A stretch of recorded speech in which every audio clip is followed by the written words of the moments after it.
y nos sigue bendiciendo con todo su amor. Por eso doy gracias por eso. Ahora voy en detalle en algo que les quiero compartir, pero quiero recordarles, también lo dijimos en el grupo, el sábado que viene y el otro sábado va a haber culto, porque no va a haber los domingos, tanto de Navidad como de Año Nuevo, que justo cae domingo 24 y domingo 31. Entonces el sábado que viene y el otro sábado va a haber a las 7 de la tarde, en vez del domingo, el sábado. ¿Por qué? Porque bueno, hay gente que quizás quiere estar con su familia, tiene que viajar, no queremos cambiar sus compromisos familiares. Así que va a ser el sábado, jueves, por supuesto, como siempre a las 7. El sábado que viene, que es 23, a las 19 horas, acuérdense, ¿no? Y el otro, que es 30, también a las 19 horas. Y el último sábado del mes va a haber una cena de fin de año, así que lo vamos a hacer a la canasta. Cada uno traerá algo para compartir. Y vamos a despedir el 2017 y esperar el 2018. Hemos decorado un poco la cartelera con un espíritu navideño porque después queremos poner ahí unas esferas con alguna frase de ustedes, cortita, ¿no? Deseo paz, deseo prosperidad. Si no escriba un epitafio porque no entra en una esfera. Algo cortito, ¿no? Que sea contundente. Para el 2018. Así que esta va a ser la idea de ese... Como verán, tuve que sacrificar un poco de pino, pero no quise poner nada artificial. Bueno, vamos a la palabra. Vamos a la palabra de Dios.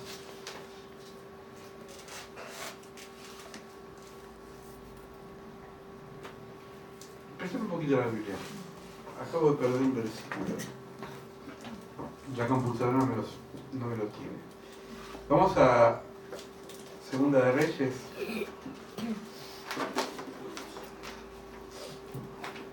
Segunda de Reyes.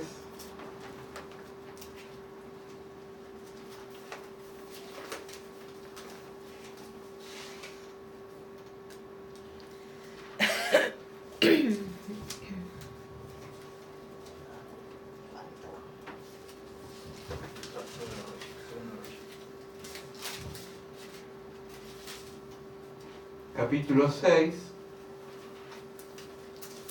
vamos a leer del versículo 8 en adelante.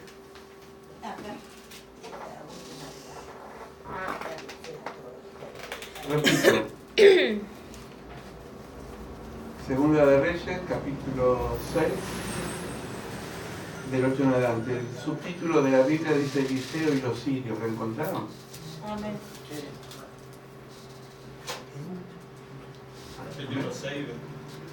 Segunda de Reyes 6, 8 en adelante. Eliseo y los sirios. Yo lo puse como título Viendo lo invisible, porque tiene que ver con el mundo espiritual, tiene que ver con aquellas cosas que no vemos, pero que existen y están. Bueno, voy a empezar por el versículo 8, dice así. Perdón, el versículo 8. Tenía el rey de Siria guerra contra Israel. Y consultando con sus siervos dijo: en tal y en tal lugar estará mi campamento. Siempre nosotros tenemos que partir de que cuando se habla de guerra en el Antiguo Testamento, tenemos que contextualizarlo con el Nuevo Testamento. Porque los cristianos no es que tenemos guerra física, Dios quiere que nunca tengamos, sino es una guerra espiritual.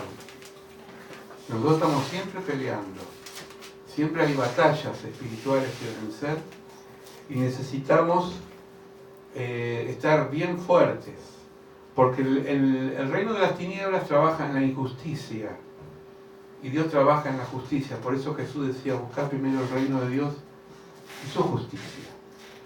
Y vamos a ver en la Biblia siempre que los grupos minoritarios son los más atacados. Los débiles se cortan dicen que el hilo se corta por más fino, ¿no? y los débiles son siempre los más atacados, los vulnerables. La Biblia da 3 categorías, que la viuda, el huérfano y el extranjero. Hoy diríamos también los jubilados, para darle un sentido más contextual, ¿no? Es decir, la fuerza del mal actúa siempre con aquellas personas que no tienen defensa, pero Dios se les reencuentra. Israel estaba amenazado por los sirios. Los sirios eran un ejército muy poderoso, un ejército que por lógica tenía toda la destrucción en sus manos hacia un pueblo limitado como el pueblo de Israel. Vamos a ver cómo se revierte la cosa, la historia, cuando Dios está a favor nuestro.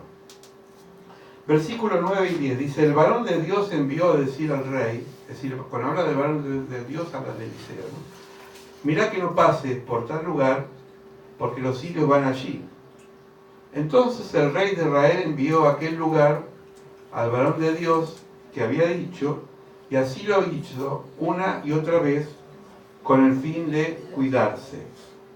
Esto es importante porque para un rey que un siervo, en este caso Eliseo, le dé un consejo y lo cumpla, quiere decir que el rey de Israel era humilde. Nosotros tenemos que siempre manejarnos con un equilibrio. Está el sentido común y al mismo tiempo la confianza en Dios. Voy a poner un ejemplo. El sentido común que yo no puedo pasar por una zona riesgosa con el celular en la mano, sabiendo que en cualquier momento me pueden robar. Y después no puedo decir, uy, Dios no me protegió. Ese es el sentido común. Es decir, yo no puedo meter los dedos en el enchufe sabiendo que la corriente me va a patear. ¿Sí? Pero por otro lado, si nos vemos en situaciones que a veces no la elegimos, por circunstancias X, Dios sí puede intervenir y evitar que nos pase algo. Por eso el equilibrio tiene que estar siempre presente. Y orar, decir, bueno, Señor, yo no puedo vivir en una burbuja y decir, bueno, porque hay peligro en la calle, me voy a quedar en mi casa y no voy a salir las 24 horas del día. Si no, estaríamos todos locos. Salimos a trabajar, pero vieron que siempre hay gente que razona en lo extremo. No quiero salir a tal hora porque es peligroso. Y siempre es peligroso, pero también siempre es venturoso, porque a veces Dios nos protege de situaciones que nosotros no pensábamos. Por eso no podemos decir nosotros, tuvimos suerte, o qué casualidad, las cosas no afectaron, porque tiene que ver con un propósito de Dios. Jesús dijo que no hay un cabello que caiga al piso sin que el Padre lo permita. Y a veces hasta Dios puede permitir ciertas situaciones con un propósito, ¿no?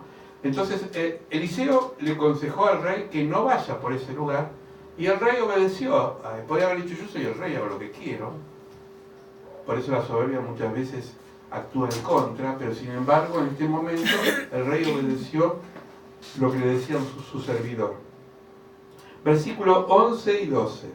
Dice, el corazón del rey de Siria se turbó. Es decir, el enemigo, cuando hay obediencia, se pone mal.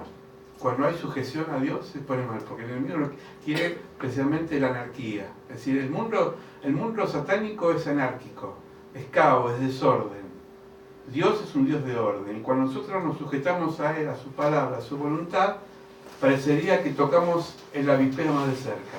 Y se empiezan a mover unas fuerzas mucho más reaccionarias que lo que pensamos. Dice, versículo 11, llamando a su siervo le dijo, ¿no me declaráis vosotros quién de los nuestros es el rey de Israel? Es decir, el rey de Siria le dijo a los suyos, che, dígame qué pasa acá. ¿Quién es el rey de Israel? ¿Por qué este movimiento tan raro? ¿Por qué yo no me entero que yo tengo la autoridad? Versículo 12, entonces uno de los siervos del rey le dijo, no, mi señor, sino que el profeta Eliseo está en Israel, el cual declara al rey de Israel las palabras que tú hablas en tu cámara más secreta. En esa época no había red de espionaje, no había dron, no había chip, no había espías ni cámaras. Pero el rey era discernido por el espíritu de un profeta que sabía de antemano lo que estaba pasando. Esto quiere decir discernimiento espiritual. Es decir, muchas veces nosotros, los cristianos, percibimos cosas, olemos cosas, siempre cuando estamos en comunión, porque no porque seamos cristianos vamos a tener discernimiento espiritual, sino que a veces olfateamos, percibimos cosas que no las podemos explicar. Ayer decía una persona que estaba hablando con nosotros, con la pastora y conmigo, y decía, yo no sé por qué, pero no quise ir a ese lugar. Llamarle intuición, llamarle percepción, llamarle sexto sentido, pero algo movilizó a esta persona de no avanzar. Esto es el Espíritu Santo que a veces nos dice, por acá no. Por eso tenemos que estar muy atentos, porque el mundo se maneja con lo que sería la vista. Nosotros nos manejamos por percepciones espirituales. La vista es importante, porque sin vista no podemos ver, pero hay una vista espiritual que la vamos a descubrir, que es necesaria que la tengamos. Dice la carta no la busques, Hebreos 13:7, esto va para nosotros, pero no para que nos alaben, sino que es una exhortación. Dice Hebreos, obedecer a vuestros pastores. Ustedes son obedientes, ¿no? Con ustedes no tenemos por qué, ¿no? Y sujetaos a ellos, porque ellos velan por vuestras almas. Es decir, nosotros no tenemos ni toda la verdad ni todas las respuestas, los pastores, porque no somos Dios. Simplemente porque estamos consagrados un poquito más a la oración o a la vida espiritual, y a veces la experiencia de la vida, percibimos cosas que a veces queremos alertar, no por maldad, sino por precaución. Yo me acuerdo que mis primeros años de discípulo, porque antes de ser pastor fui discípulo mucho tiempo, mi pastor me decía, mira, por acá no, por acá sí. Y si me decía ponerte cabeza para abajo, yo lo hacía. Y una vez me dijo, boludo, pero tan obediente, digo, por algo de pastor. Y entonces aprendí que la sujeción está en la ganancia. No la sujeción ciega, entiéndanme, no es porque yo les diga, ahora tienen que bailar todo para arriba, lo van a hacer. Pero hablo de las alertas que a veces Dios nos pide que tengamos nosotros atentos. Pero también la Biblia dice, sujetaos los unos a los otros, es decir, ustedes también pueden alertarnos a nosotros, porque nadie es superior a otro en cuanto a la autoridad espiritual. A veces una persona puede hablarnos y nosotros también tenemos que estar atentos a escuchar su voz. ¿Me entiende? Eso es el cuerpo espiritual de la iglesia. Nos fortalecemos mutuamente, nos sujetamos mutuamente, nos alentamos mutuamente. ¿Para qué? Para prevenirnos de los peligros de la vida, porque la vida tiene peligros permanentes. ¿O quién de nosotros muchas veces hemos pasado situaciones que no nos dimos cuenta y después decimos, uy, Dios me salvó? ¿Lo ven medio? ¿También? Amén. Bueno. Decía un siervo de Dios, tenemos que tener un oído al pueblo y otro oído al evangelio. Y cuando hablo pueblo, no solamente hablo del pueblo de Dios, porque nuestro pueblo, nuestro entorno también habla. También habla. A veces la situación nos está hablando, la realidad del país nos está hablando, la situación social de la Argentina nos está hablando, la del mundo nos está hablando, porque pasan cosas que están más allá de nuestro alcance. Y Dios no está ausente de esto. Porque como decía al principio, estamos en una guerra. Pero no para mañana salir a matar a todos los que piensan diferente, entiéndame, sino una guerra espiritual. Pero a veces se ensaña en seres humanos. Y cómo nos duele, ¿no? Versículo 13, 14 y 15. Dice, y dijo, id y mirad dónde está, para que yo envíe a prenderlo. Y le fue dicho, y aquí que él está en Dotán. Entonces envió el rey allá gente a caballo, a carros, pues ya querían atacar, querían avanzar sobre el pueblo de Dios, y el gran ejército del cual vinieron de noche y sitiaron la ciudad, es decir, lo rodearon a los hijos de Dios, lo rodeó el enemigo, sitió la ciudad. Versículo 15, y se levantó a la mañana y salió el que servía al varón de Dios, en otro contexto se llamaba Giesi, si usted lo busca más adelante, el siervo de Eliseo llamaba Giesi. Repito, y se levantó de mañana y salió el que servía al varón de Dios y dijo, he aquí el ejército que tenía sitiada la ciudad con gente a caballo y carros. Entonces su criado le dijo, ah, Señor mío, ¿qué haremos? Estar en el mismo grupo cristiano no garantiza que todos tengan la misma visión espiritual. Hay gente que viene a la iglesia y dice así, pero no tiene un pito. Perdónenme. El ciego estaba con Eliseo, se crió con Eliseo, era discípulo, estaba en el discipulado, diríamos hoy, ¿no? Pero no sabía, tenía miedo, no había entendido todavía que Dios estaba con ellos. ¿Cuántas veces estamos años y años y todavía no entendemos que nuestro Dios es grande y hace cosas maravillosas? ¿O no? A veces decimos, uy, me sorprende. Que le sorprenda a uno no, está bien, pero si yo tengo 20 años de creyente y todavía me sorprende que Dios haga, entonces ¿en qué esfera estuve yo de fe? ¿Se me van siguiendo? Dice, vamos a ver ahora lo que hizo Eliseo.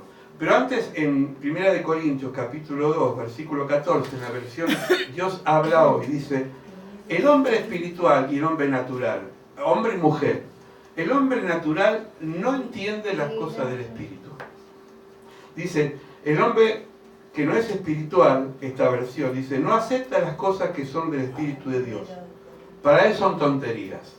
Es decir, la persona, por más que sea cristiana, se haya bautizado, aceptó a Jesús, lea la Biblia, pero todavía no tiene entendimiento espiritual, no entiende las cosas de Dios.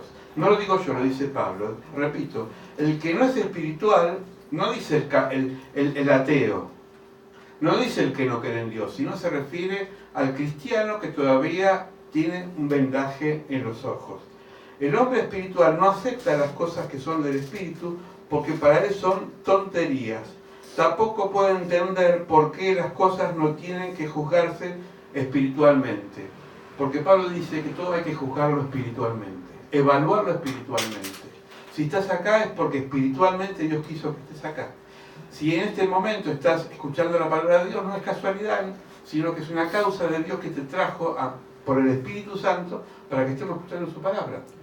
Si nada ocurre en el mundo espiritual, siempre por un azar, sino por una realidad que Dios la provoca. Y también respeta tu voluntad, porque si vos no querés, no querés. Pero es otra cosa. ¿Me van siguiendo? Amén. Entonces, primero, Dios no vence por mayoría. Nunca las derrotas que tuvieron el pueblo de Israel hacia el enemigo fue por mayoría. A Gedeón le dijo que limpie toda la congregación y se quede con 300.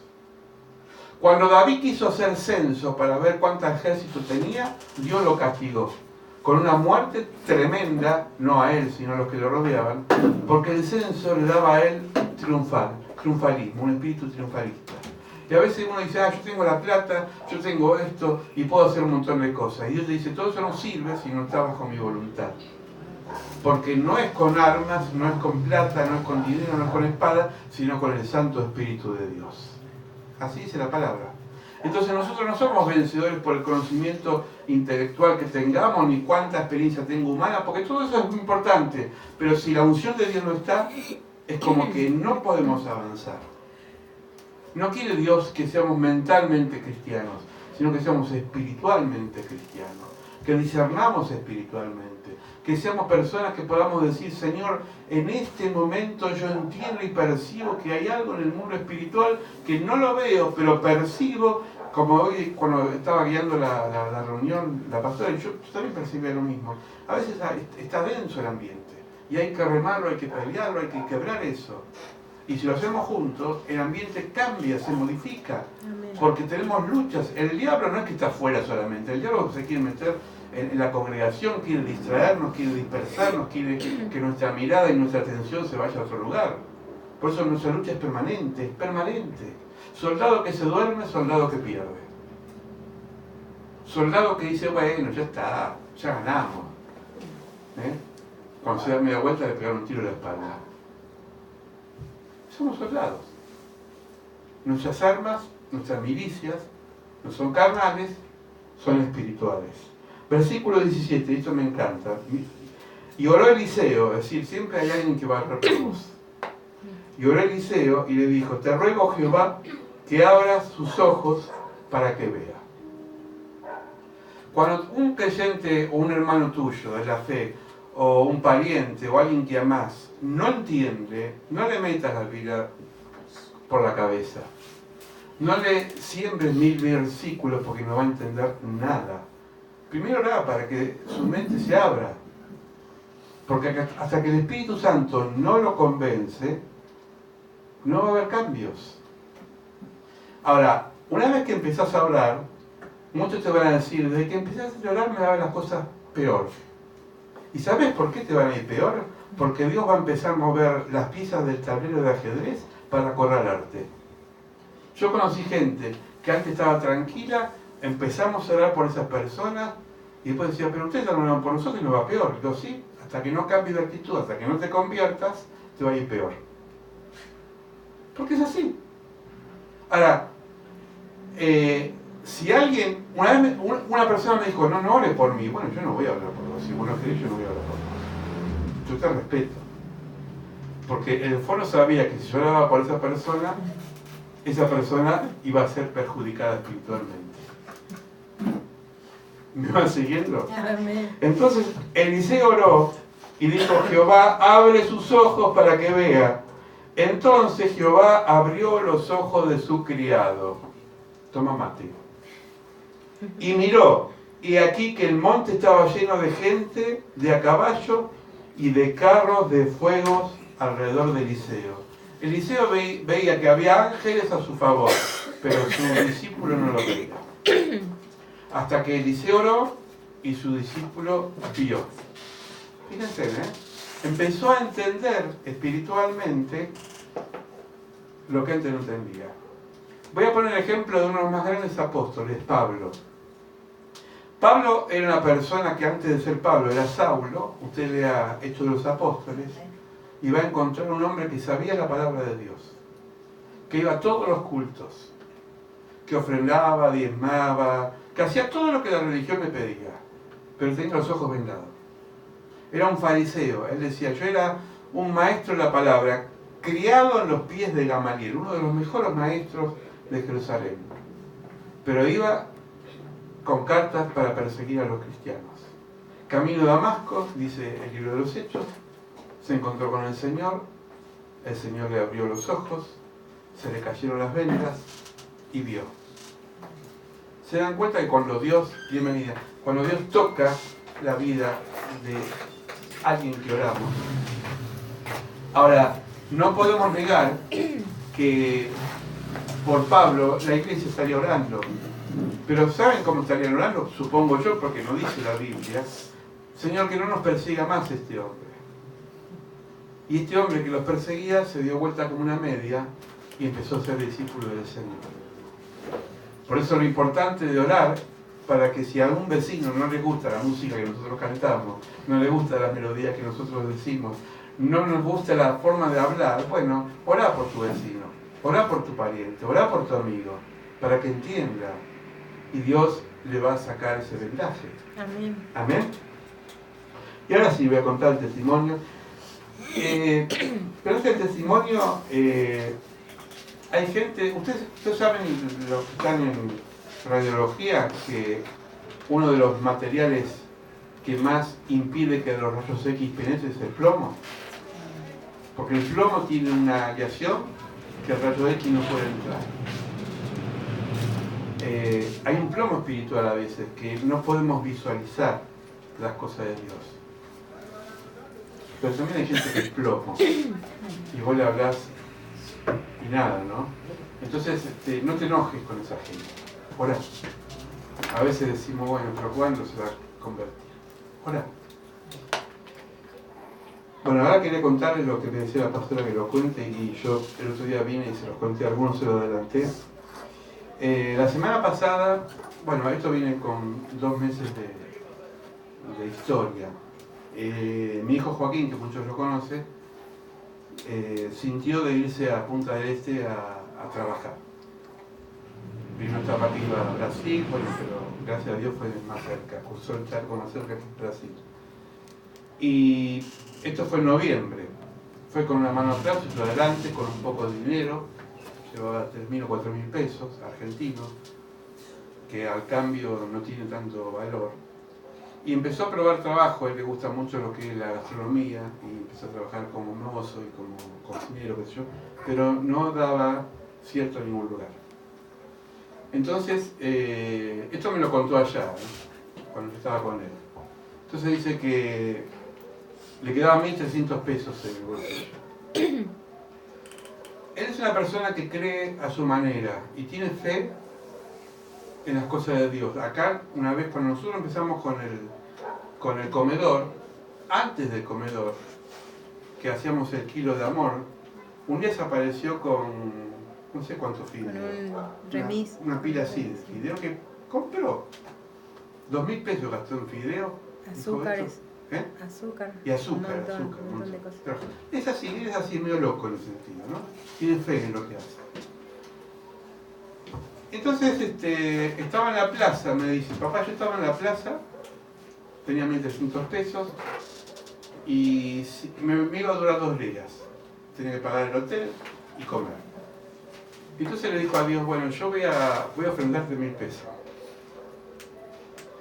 Porque se acordó el pasaje que había, él llevó un celular que yo le regalé que tenía la Biblia en audio. Y entonces le tocó mucho una frase que David dijo a Dios, no te voy a dar algo que a mí no me duela, que no me cueste. Y yo te voy a dar 1.000 pesos a Dios. Fue a una iglesia y le entregó al líder de la iglesia esos 1.000 pesos y se quedó con 300 pesos. O sea, no era un diezmo, era una ofrenda. Fue y ofrendó. Esa misma tarde, estaba caminando por la calle, entre la 26 y 27, que es donde estoy trabajando ahora, y va a un hostel. Un hostel es un hotel compartido, donde se cocinan juntos, qué sé yo. Y el dueño del hostel le dice, ¿qué sabes hacer? Y dijo, bueno, yo cocino y lo que usted quiera que haga, yo voy a hacer. Bueno, el tema, se los hago corta, el tema es que quedó como encargado del hotel, el dueño casi va muy poco. Yo los días que estuve lo vi un solo día, y él se encarga de lo que sería toda la administración, la parte de... Y me decía, vos sabés que sentí que el mundo espiritual se me abría, que esto que... Yo tuve fe, pero ustedes me conocen, yo no estoy ahora dando manija a lo que sería el evangelio de la prosperidad, ni decir que si vos vas a dar plata Dios te va a bendecir, no estoy hablando de eso, entiéndame. Porque no tengo esa intención de decirlo, simplemente estoy diciendo un acto de fe. Un acto de fe puede ser que vayas a ver a un enfermo, que de pronto renuncies a un trabajo para agarrar algo mejor, es decir, algo que te moviliza el corazón y que vea más allá de tus ojos. Y él pudo visualizar que Dios lo iba a recompensar, porque tuvo fe. Bueno, ya hace casi un mes y pico que está trabajando ahí. Y entonces la semana pasada lo llamo, nos comunicamos todos los días, me dice, ¿tenés la voz media mal? Yo sí, estoy un poco agotado, qué sé yo. Me dice, ¿por qué no te venís? Yo te pago el pasaje, la estadía, todo.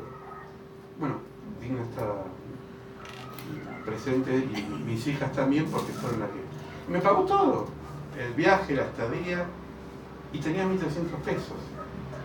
Yo digo, no haga lo mismo porque esto es un acto de fe. Si usted lo siente, pero cuando usted siente de hacer algo para Dios, sea en el índole que sea, hágalo, porque Dios te va a dar. Porque el mundo espiritual va más allá cuando empezamos a racionalizar a Dios, a mentalizarlo, las cosas no fluyen. Las cosas no fluyen. Por eso siempre decimos que esta casa es un acto de fe. No hay otra lógica. No hay otra lógica. Nuestra vida es un acto de fe, su vida también es un acto de fe. Entonces tenemos que orar para ver, no naturalmente, sino espiritualmente, ese mundo que no vemos, como si ya lo veríamos, y decir, Señor, yo necesito esto, sea trabajo, sea lo que fuere, en fe. Dice Jesús que todo lo que pidiere en fe, el Padre se os dará. Versículo 18.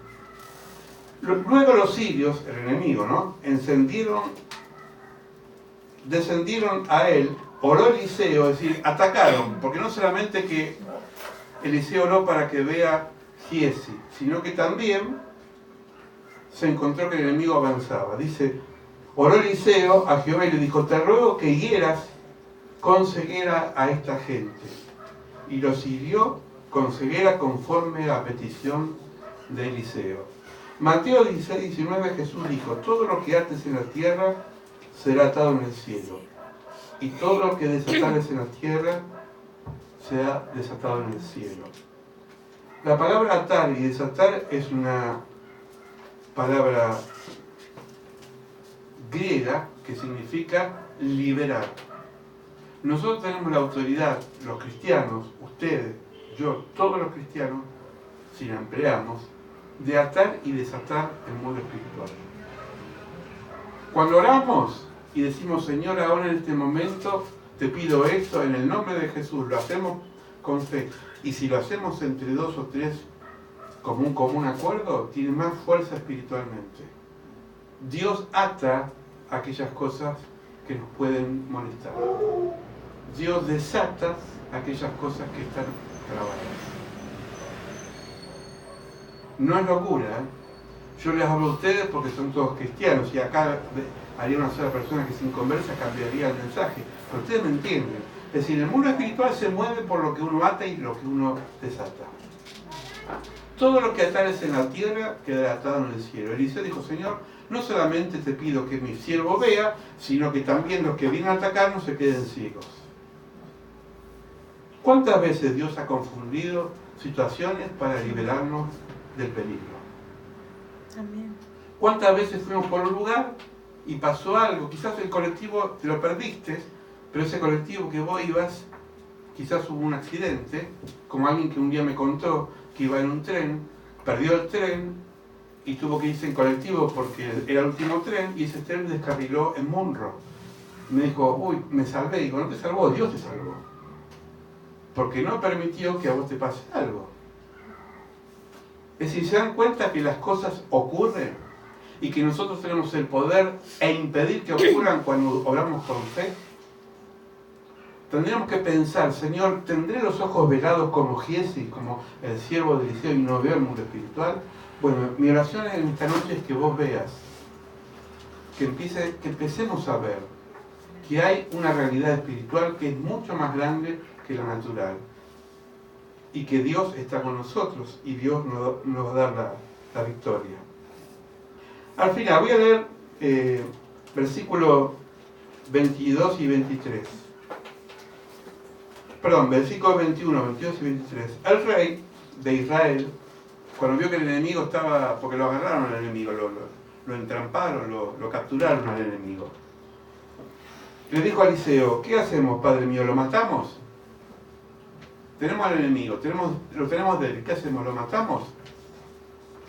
Respondió Eliseo, no lo mates, no lo mates. ¿Matarías tú al que tomaste cautivo con tu espada o con tu arco? Le dijo Eliseo, poned delante de ellos pan y agua para que coman y beban y vuelvan a sus señores. Entonces les preparó una gran comida, no les dio pan y agua, les dio un banquete, y cuando había comido y bebido, los envió a ellos y se volvieron a su señor, y nunca más vinieron bandas armadas de Siria en la tierra de Israel.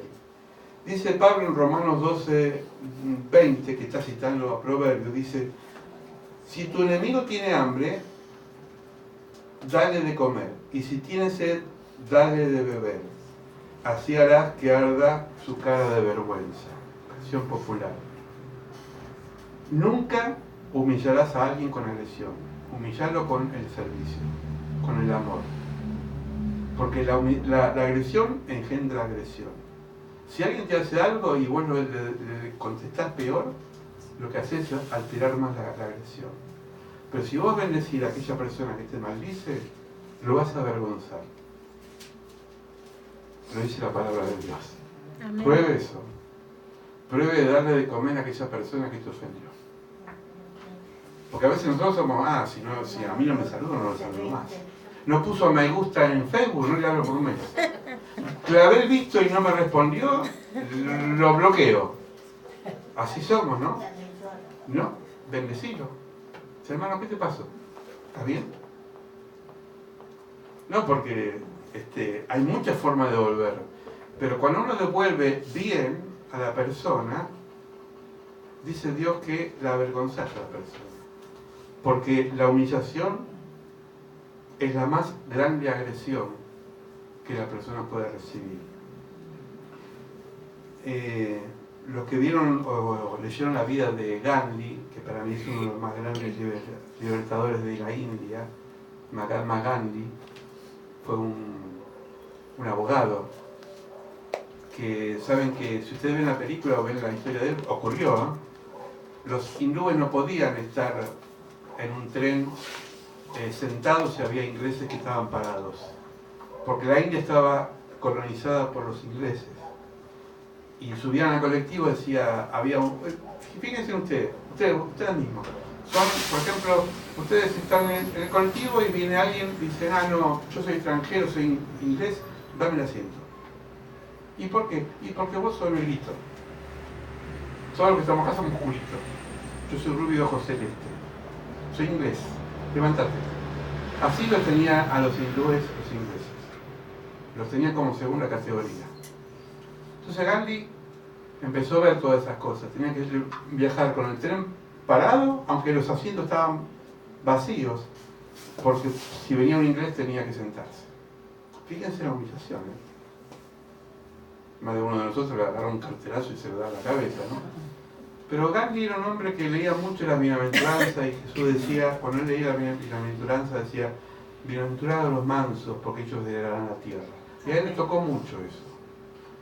Entonces un día dice que la sal, que es lo que produce el pueblo hindú, o producía, se la llevaban los ingleses para Inglaterra, porque son piratas por nacimiento, ¿no? Y entonces dijo, bueno, vamos a hacer una revuelta, pero no con palos, sino pacifista. Vamos a ir todos juntos a reclamar nuestros derechos. Y le dijo a sus hermanos, le dijo, si vienen los ingleses con palos, lo vamos a bendecir en nombre de Dios. Y no eran cristianos, ¿eh? Eran hindúes. Miren qué lección. Entonces dice que le daban palos y ellos, algunos caían en el piso. Una cosa de loco. Fue tanto que en un momento el jefe militar inglés dijo, yo no puedo golpear a una gente que no se defiende. Y renunció y ganó, y la India fue liberada de la esclavitud de los ingleses. Bueno, los cristianos tenemos algo mucho más poderoso que es Jesucristo. La muerte de Jesús en la cruz para el mundo fue un fracaso. Fue un desastre. Porque Dios no puede morir en una cruz. Dios no puede, es muy débil para morir en una cruz. Para la sociedad la muerte de Cristo hoy en día sigue siendo burla, sigue siendo escarnio. Pero sin embargo Él venció la muerte, resucitó y está en medio nuestro. Y eso es lo más lindo que nosotros tenemos. Tenemos un Señor vivo, que resucitó, que camina con nosotros, que maneja un mundo que no vemos y nos dice, no temas, yo estoy con vos, siempre, todos los días, hasta el fin de los tiempos. Amén. Yo quisiera orar antes de entregar al bebé al Señor, para que podamos entender que Dios pelea con nosotros la batalla. No seamos como Giesi, no seamos como este siervo que él tenía tanto miedo que pensaba que tenía la batalla perdida. Padre, la oración de Eliseo me toca en lo más profundo porque tiene que ver con aquellas cosas que a veces están en nuestra mente. Esos vendajes que nos hacemos por perjuicios, por miedos, por temores. Muchas veces, Señor, calculamos todo, estamos como midiendo hasta cuándo nos podés dar algo o no. Pero tú eres un Dios maravilloso que siempre nos bendice. Por eso en esta noche te pedimos que aumentes nuestra fe y que podamos ver lo invisible, que podamos ver que hay un ejército que batalla con nosotros, que podamos ver que el enemigo está derrotado a través de la muerte expiatoria de tu Hijo Jesucristo, que podamos ver, Señor, que nuestra vida no es una vida cualquiera, es una vida guiada por ti, Señor. En este mundo que se deshace, que se cae a pedazos, que hay injusticia, contra los más débiles, con los pobres, con los jubilados, con las personas que sufren. Que podamos ver, Señor, que tú tienes la última palabra, porque los gobiernos van a pasar, pero tu palabra es para siempre, Señor. Y nosotros somos luz de este mundo, somos antorchas vivientes, Señor. Haz que veamos que hemos ganado la batalla, que hemos vencido al enemigo, que no hay sirio, que no hay ningún enemigo que pueda sitiarnos, rodearnos, sabiendo que tú estás con nosotros y nos vas a vencer y nos vas a dar la victoria para seguir venciendo. Pero que podamos estar alertas, Señor, porque tú dijiste antes de morir, Jesús, velad y orad, porque vuestra carne es débil, aunque el espíritu está dispuesto. Y tenemos que orar, Señor, danos un espíritu de oración continua. Todos los días podamos siempre entregarnos a ti en oración y buscar tu presencia antes de salir a la batalla. Que podamos saber, Señor, que muchas veces nosotros pensamos que estamos como este siervo tuyo de Eliseo, que no sabía, Señor, que había gente que los estaban respaldando espiritualmente. Hay iglesia, hay hermanos, hay pastores, hay siervos, hay siervas que respaldamos, que nos respaldamos mutuamente, que estamos orando, que estamos velando, que estamos intercediendo. Hay un pueblo de Dios que vela, hay un pueblo de Dios que ora, hay un pueblo de Dios que clama. Y tú dijiste, clama a mí y yo te responderé. Y creemos en eso, Señor. Por eso ayúdanos en esta noche a entender, no naturalmente, sino espiritualmente, las cosas del Espíritu. Perdónanos, Señor, por las veces que hemos evaluado, calculado y caminado en la vida racionalmente, Señor. ¿Para qué sirve una razón sin Espíritu? Estamos muertos en vida, Señor. Creemos tener la verdad y estamos confusos. Danos, Señor, una visión espiritual para todas las cosas que hagamos. En el nombre de Cristo Jesús te lo pedimos. Amén. Amén. Y amén. Y amén, Señor. Bueno, vamos a hacer la entrega. ¿Dónde está la mamá?